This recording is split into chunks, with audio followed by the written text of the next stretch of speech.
Welcome to my podcast. So, Chris, Mm-hmm. I have some questions to ask you today. I hope you don't mind. I You do? I'm not answering questions in my life. Nah, it's fine. Let's let Wow, so dramatic.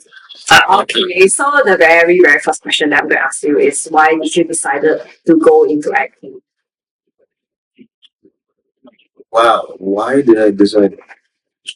I mean, it became an uncontrollable passion at one point, and then I felt that if I keep proceeding with my life without answering to this passion, I will just become more and more suffocated, like how I was already feeling back then. So if I just keep it in and not give it an outlet to explore, I just felt that I would be living a miserable life. So I had to go into acting. It was just a question of when and at which point should I make that switch and go in.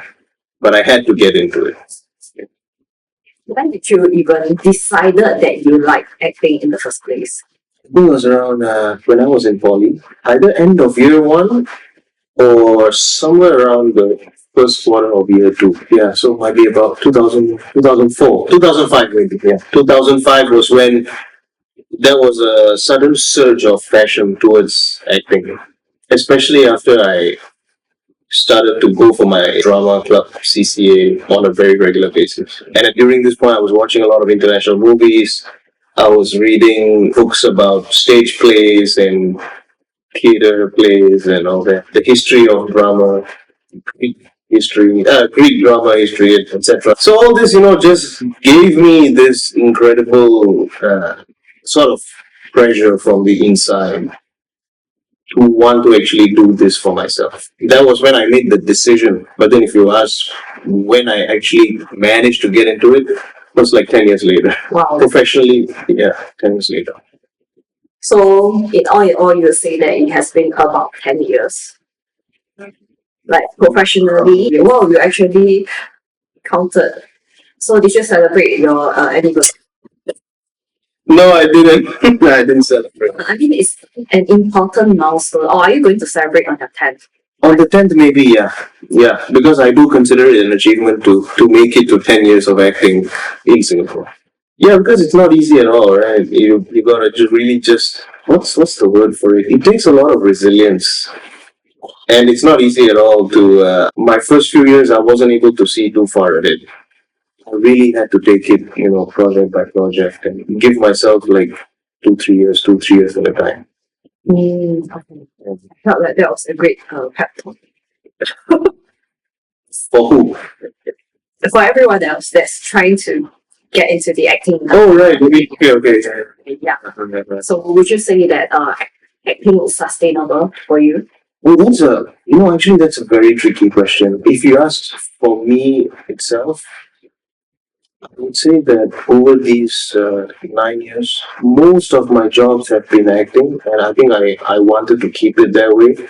But of course, there were times when I had to just go and do other things from time to time. I try not to do that too much because I don't want to go out of focus from what I really set out to do. But there were times, like just to tell the audience, I mean, I would say she is kind of still in the acting scene, just that she kind of took a hiatus a few years ago and focused on doing, like, you okay with me telling them you do events, right? Yeah, sure. Yeah, she was very into events, and turns out that one of these non-acting stuff that I was doing happened to be the one where she was also selected to do. So during our training session was when we met and we reconnected. And then a couple of weeks later, she asked me if I'll be interested to join her on her podcast. So I'm just saying this because that event is one of those. Is an example of me doing something that is non-acting in order to financially make things work. Yeah.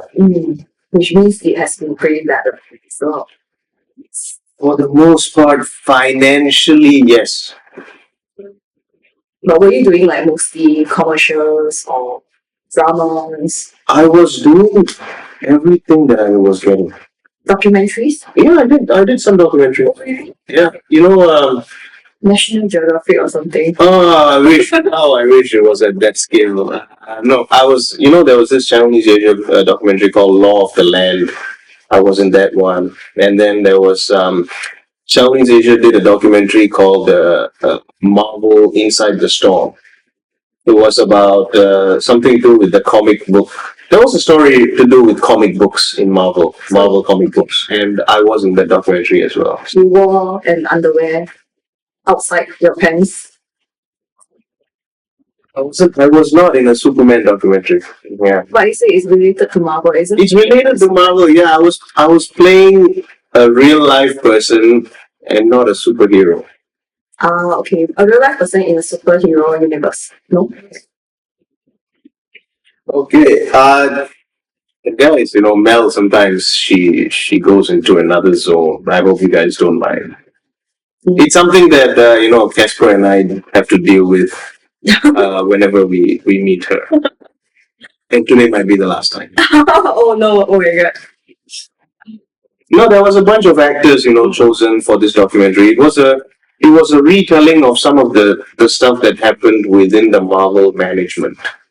I see. Okay. Yeah, so that's how I got to be in the documentary. That's very interesting. It is interesting. Yeah. I'll be sure to check it out when I Sure. eventually get a television. You can check it out on YouTube Nah, from your phone. many ads. So would you say that it has been a struggle for you? Like, was the struggle more internal or more external? Both. The internal would contribute to the external would contribute to the internal. Both kinds of struggles were there. In fact, it's a constant. I think that anyone who wants to get into acting has to sort of brace themselves to face this struggle. I don't think you can go very far if you hoping to avoid this struggle. Honestly, What other challenges were there? I think the main challenge is financial. That one challenge itself is big enough for you to. You agree, right? Okay, Jen behind the camera is actually nodding aggressively.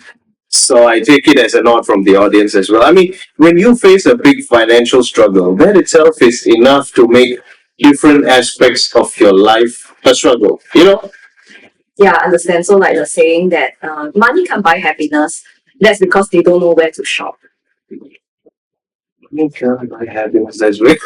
Okay, I've never heard that before, but this quote I can take it in a like it was meant in a more humorous way. I won't take it as a factual thing. Happiness. Well, money does solve some problems. Not some, or I believe it's all. Okay, many problems, or maybe even most problems. I mean, I will take the quote that you mentioned as something that is meant in good humor to help us sort of like forget some of our problems. And but yeah, money does solve some problems for you. In fact, many problems for you. Happiness is just something that you cannot expect money to necessarily solve for you. I think happiness is an inside game, not an outside game. Many times it just starts with a decision. We just got to decide to be happy and go and find the things or the moments or the activities that have a much higher chance of bringing us happiness. This actually points to self-care and self-preservation, taking care of yourself, right? Because only when you take better care of yourself can you be able to bring a better part of you to the performances that you're engaged for. Yeah. So the struggles indirectly did teach me the value of self-care and self-love. Because when you're struggling in your acting career, it's so easy to fall into that trap of unworthiness and go like, oh, they always pick him, and then why not me? So sometimes you tend to unconsciously link your self-worth with the number of gigs that you get or the kind of gigs that you get or the budget of the gigs that you get. So I'm no exception. I also fell into that trap for a very long time. So that's why I had to do my own sort of studies about personal development and self-enrichment So this, I think, really went hand in hand with the betterment of my acting career. When I started to love myself more and believe in my worth a lot more, it naturally manifested in a better quality set of acting jobs. Which is why I said the internal and the external struggles are linked. So when I fixed more of the inside, the outside was also getting fixed little by little. And I'm still working on it. Like, this is not a project complete announcement. It's always under construction. But we have to be very vigilant the whole time. Like, we always have to check not to be falling into the depressive state or the self pity state. A lot of actors go into self pity, like, no, don't ever go there. Once you go there, it's tough to pull yourself back out again. Yeah, so always be conscious of like how you're feeling, so that you can navigate yourself to feel better. Do things that actually feel you better, and then come back to like applying to your casting calls or whatever. Yeah, long answer, but I hope it makes sense. Yeah, it does. It definitely does. It's always important to have a good personal outlook. Yes, That's what I feel. You know. you're right. So being like a sunshiny person will be good. Yeah, but hopefully we are not faking it. I hope the sunshine is because you're radiating on the inside and then it actually shows. But of course, yes, I know there are times when you force your body to have that kind of positive body language, which will influence your mental state. So, For sure, and you get more opportunities as well. That's what I feel. Like people will tend to want to like attracts like. yeah. Wow! Oh my god! You just say something so wow. Why? Yes. Right, but the main point is also, regardless of the frequency of the opportunities that you're getting, the point is to keep yourself mentally well. If we link our mental wellness to the number of opportunities we get, I think we are kind of screwed, because the acting industry is one of the most unpredictable, volatile. It has its own mind, so to speak. Like, even a veteran actor would not be able to really predict if the next 2 years or the next 5 years are going to go really well for them. So I think it's always important to do sort of a self check on yourself, to ensure that whether you're getting opportunities or not, you're still kind of okay. Like, you're still living life at a level that makes you happy for the most part. Yeah. Okay. Yeah. Then how is it like to not fit into social norms or what society perceives as a proper constant stream of income? It is a tough one, yeah. Yeah. I'm not gonna lie, it is tough to. We have to just grow into that acceptance that we are not going to really belong in most places or with most communities or most friend groups. It's a sad thing to come to terms with, but you just have to acknowledge it and just ride with it. See how you can turn that isolation into a strength. See how being a misfit allows you to understand human nature better from a distant perspective. But yeah, Singaporean society, I think most people who are really actors struggle to find a set of friends that people with regular jobs tend to have. Yeah, I think they do struggle. The kind of friendships you form here, many of them are also not very long lasting. I don't know. I hope it's not the case moving forward, but I have seen actors who are a lot more senior to me not have that many friends. I see. Okay. So that's another thing. Like, we cannot expect these friendships to be sort of automatic. We have to work on them. We have to invest the time and the energy to nurture these bonds and to create that support system for ourselves. So all these are other things that we need to pay attention to as well. The fact that we're not going to fit in, the fact that we're not going to belong, we need to be conscious about these things and see what steps we can take so that we don't feel too alone or isolated. I think most people's like misconception, they'll think that this is a career path that only people with a lot of money and time on their hands can do. Don't you agree? There is some truth to that, but it's not entirely true.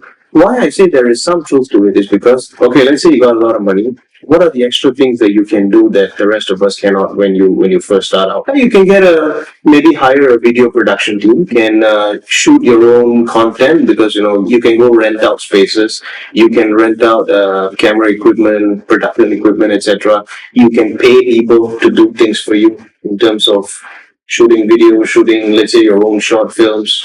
So, like, let's say those of us who did not come from wealth, if we need to wait for independent filmmakers to make films and then you get called into audition or to participate, or you apply to casting calls for student films, and that's the only way you get to do student films. The people with money, they can make a whole lot more films on their own. Yeah, so I think creating content, I mean, paying to create content is something that those with money can do more than what the rest of us can.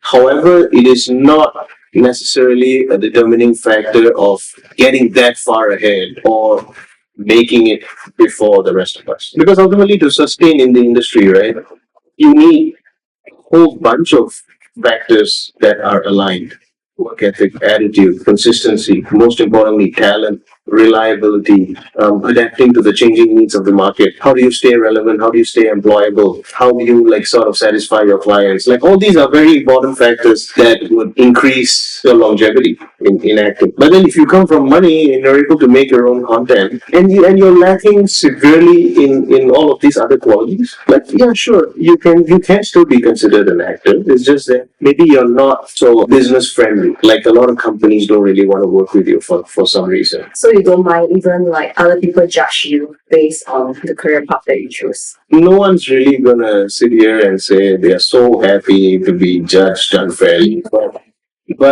but when you realize that that's the reality, you just got to live with that, right? And Singaporean society is very Judgmental. it is just Yes. I think there's no getting away from that. But the scary thing is, whatever judgmental vibe that you feel from how people in person, it's a whole lot worse online. You don't always realize that this person can be so mean. You can get maybe one or two mean comments from them in person, and then you think like, oh man, that was hurtful. But then you go online, they can be that whole other monster. They can be a whole lot more mean than you ever imagined them to be. So there is that dark side as well that we need to be aware of. Yeah, the first hand rating. I know. All those kind of like TikTok videos. Yeah. I think that's the kind of content that people generally like to see and like to comment on. Yeah, it's a double-edged sword, right? You create content thinking that this is what people want, and then there is this other group that is not happy with you getting all this attention or adulation or praise, and then they make it their life's mission to attack you. That's the hard part of doing content creation, like what you do. Right, and most of them, they're anonymous. Yes. There's no pictures at all. Yeah, because they don't dare to represent themselves with what they say. They want that veil so that they can just freely unload all their bitterness and meanness and insecurities onto you. Have you heard this quote called "hurt people hurt people"? Yes, I love this song. Well, okay, I mean, you get what the quote means, right? I mean, those who are inherently happy don't go around making comments like that. That's right. When I understood this, I was better able to filter these comments. It gave me a whole new lens of looking at things. So they tell you things like, oh my god, you have a pot belly. Yeah, so you think to yourself, oh my god, you look in the mirror and you oh, my belly looks good today, it's so slim. It's supposed to be like that, like a reverse kind of thing. No, it's not that. I mean, some things that they say can hold some value, right? We have to instead of rejecting all kinds of comments. Sometimes I try and look at it as: is there some truth to this? Is there something I can take from this? Is there something I can learn from? Is there some room for me to improve in a certain aspect? Yeah, so I do think about all these things. Okay, so I'm quite curious actually. Yeah. Because I think that you are very well spoken. So what is your education level? If you don't mind me asking, yeah. Yeah, I don't mind. I mean, I have a master's degree, but I do want to say that that is not the reason why I speak the way. Wait, what? Yeah, You have a master's? yeah. I do. You are Master's. nuts. I have a master's in business administration Wow. from Cardiff Metropolitan University. So you can actually become a businessman. Yeah. No, then you become a businessman, you have been rich. Maybe you can sell gold or something. Then you become like a billionaire. Well, since you mentioned gold, I should say that my gold mine is elsewhere, so I'm not going to sell gold. I believe that I should continue in the path that I began with conviction, and my gold mine is not too far. Okay. Faith. Yeah, Okay, not physical gold then. it's not physical gold. Was getting a master's worth it? What changed you? Was it worth it? Yes, definitely yes. If you go by the Singaporean way of measuring things, like how was the ROI on your master? I mean, if you think about it in purely financial terms, I do not have a satisfactory answer for people who ask me that kind of question. You should be earning 20K per month. Why are you doing like Yeah, that's what that's how a lot of people would think. But I don't think that way. I've always wanted to do things that are fulfilling. I don't want to be making money with zero fulfillment. That was why it was important for me to do this. So you woke up one day, then you had that moment, you say, oh no, actually I don't really like money. Who's going to tell you they don't like money? We all like money. In fact, some don't know whether they like it or not. They recognize it as a need. It is a need to have money. It's just that you feel a whole lot happier when you get it by sharing your gifts with the world. Wow. Yeah. That's what I'm going. Thanks.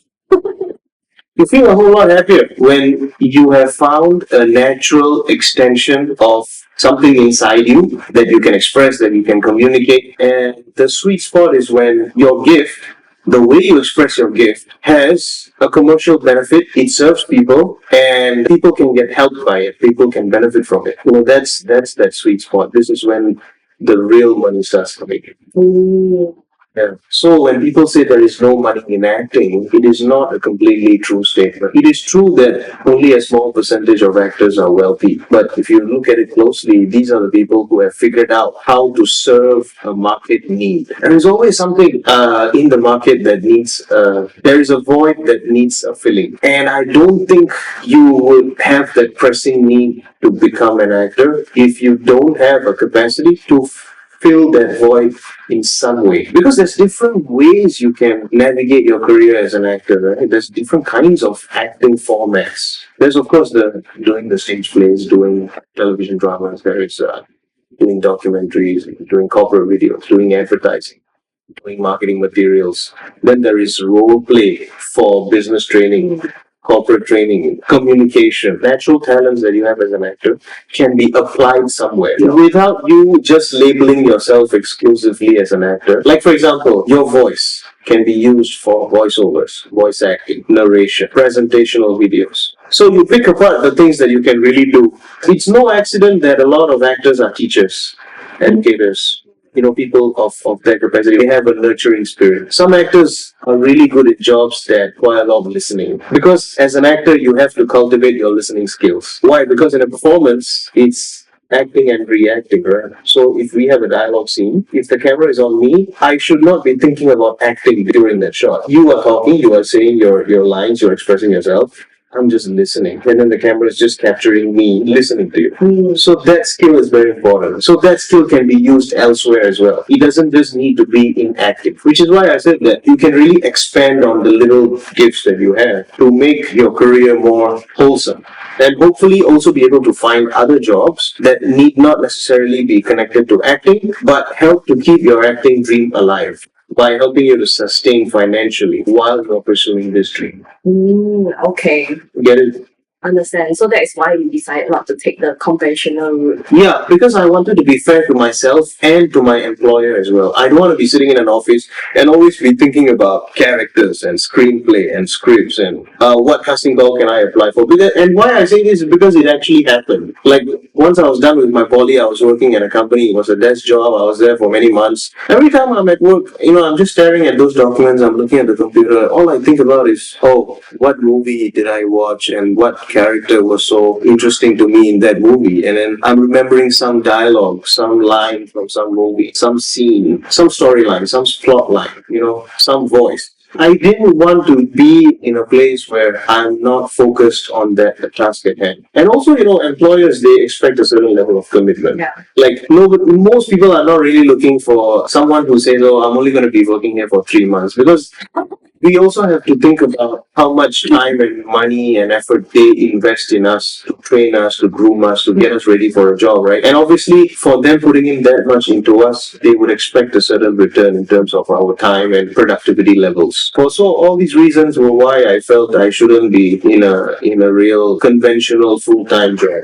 or like a long contract job. I see. Yeah. Because you can't pay attention at work. Okay, I get it. Yeah, it won't be my best is number one. Number two, it will take away precious time from potential acting jobs that I can do during that time. Okay. Yeah, because once you're seriously into acting, the best jobs happen during office hours.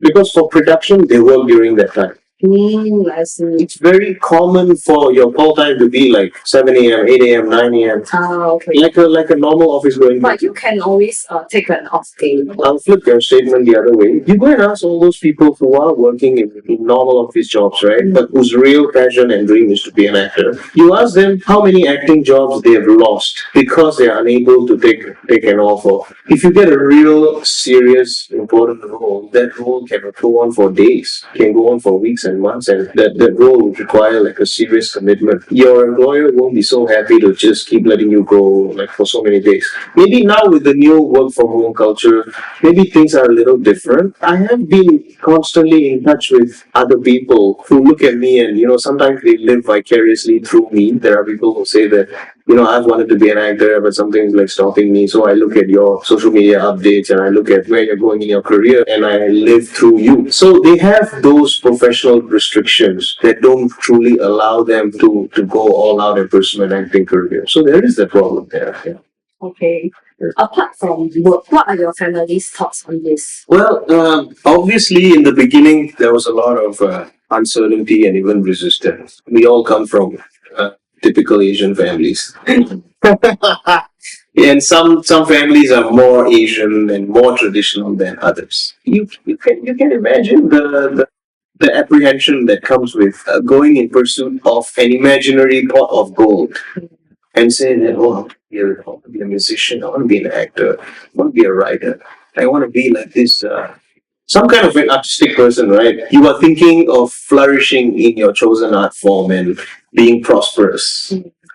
People obviously look at statistics. How many out of a few thousand will actually survive and not just survive, like really flourish and be able to get to that level? So that obviously will give them a sense of fear, right? Make them skip a few heartbeats and like, oh man, our son is going to go into anything. There is no denying them. There was a lot of that. In fact, for many years it was there.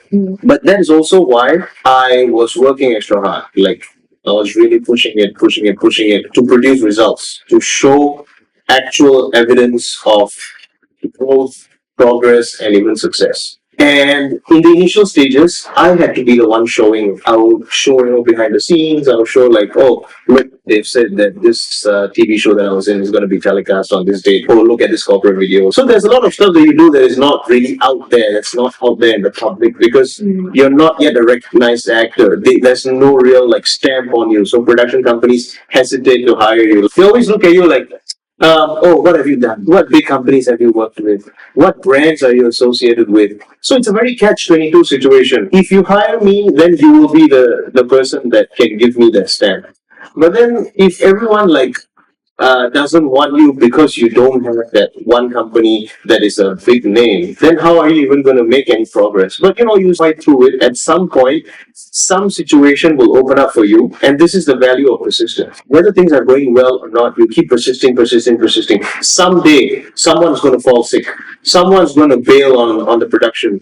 Someone is going to disappear. Someone's going to say that the pay is not enough. Someone is going to throw a tantrum on set, and the producer and the director doesn't want to work with them. They want to replace that role with another actor. A whole variety of things can happen, and that's when you come in. You will get called to that void was created because someone created a problem or someone fell sick. I mean, intentionally or unintentionally, something will happen and you will be called in as the chosen one. It's an exhilarating feeling. It's happened for me a lot of times. There was even once I was the best of the worst. That means the director actually had his 4 or 5 casting choices. First one said, no, I won't be down during this production time.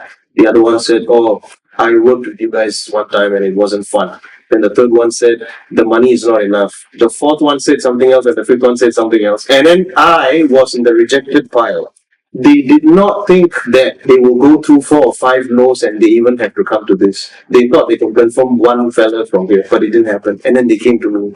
You must be like the 7%, lucky 7. Something like that. Somewhere between the 5th to the 7th, yeah. Did you pray the night before? The night before, no. Oh, didn't? No, not really. I mean, I auditioned for everything with the same level of sincerity, seriousness, and preparation. No, but still you need to pray. I know that. Something to happen. Yeah, anyway, back to where this question began. Okay. The genesis. Yeah, I was producing results, and there was a point when I had to show the results by myself. Look, this happened, that happened. There came a time when the results started showing themselves for me. Stuff that I did would be shown out there in public. My grandma was at the hospital. She was waiting, and then she saw a video in which I appeared as a doctor for National Health Group. My dad was watching Channel News Asia and then he saw a trailer for a drama that I was in. And then my mother was out somewhere and then she saw something that I was in. So they see it on different screens at different places at unexpected times. That's how they begin to validate you more. Like when you're not the only one talking about your growth, your progress, in order to convince them, your results are actually starting to show elsewhere. And there's an even higher level to this is when people that, family, friends, connected, they start talking to your family members and saying, I saw your son in this, or he did well in that. So then, yeah, of course, that will help to reinforce their faith that, oh, he's not playing around. He was serious when he said he wanted to become an actor. Yeah. I mean, I was always serious about this. I was never in it to just play around. Even though acting is kind of playing, but that is the performance element of it. Everything that is not to do with that actual performance moment requires a lot of seriousness.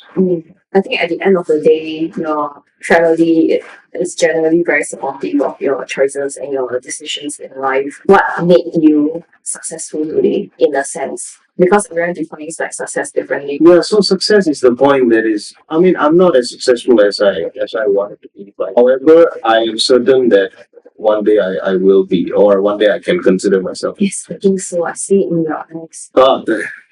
I mean, should I start getting like autograph first? Just in case, I can sell your Carousel or something, right? Okay, that's I mean, it's kind of you. I don't think you're serious though. You never know. We'll see. I mean, if my financial situation doesn't improve, then I think I have no choice but to start selling autographs. Yeah, I think I need to get one from like Casper too. Yeah, you should get one from Casper, one from me right now when we're not really like famous. So that one day when we do become famous, and then so we put the date on the signature below the signature. And then when you sell it, wow, your payout will be enough to get you like a great car, great house, swimming pool, whatever you want. Probably not in Singapore. Anywhere. It's sad, but yeah. Thank you so much for actually coming down. Maybe you can even buy a whole village. Yeah, I can buy a village. Really? Where? I mean, with how strong our dollar is, you can probably buy a village somewhere. Maybe or some planet. Planet Earth. Somewhere. Planet Earth. Yeah, maybe like a patch of grass. Okay, I don't want Jen to fall asleep. Let's finish this. But if you have more questions, please ask me. Currently I don't have, so Yeah, but thank you so much for actually joining us. Yes. You probably have like one line that you wanted to say. Oh yeah, I think this was when some time ago in a totally different conversation. Mel actually asked me, "Didn't you feel the pressure to succeed?" Because we were talking about like the Singaporean standard of so-called excellence, right? Like what you're supposed to have achieved by a certain time. And then she was saying like, okay, if everyone else is here and then you're like here, doesn't it put a lot of pressure on you? And I said, yeah, I mean, of course, it does put a pressure on me. Before that pressure came in, I had to put in the pressure on myself because I said like, if I don't put the pressure on myself, life will put the pressure on me. Yeah. And when life puts the pressure on you, you won't like it. So it's better you put the pressure on yourself so that you minimize the chances of life putting the pressure on you. Wise words from a not so wise man. He got masters, but anyways. Not so wise, man. Okay, thank you for the talk today. I enjoyed it. I hope you did. I hope the audience do too. Yeah, I wish you all the best in your podcasting journey. If this video is the one that takes you to a different level, I'll be so happy. Yes, then I will start selling your autograph. All right. Okay. All right, thank you. Thank you.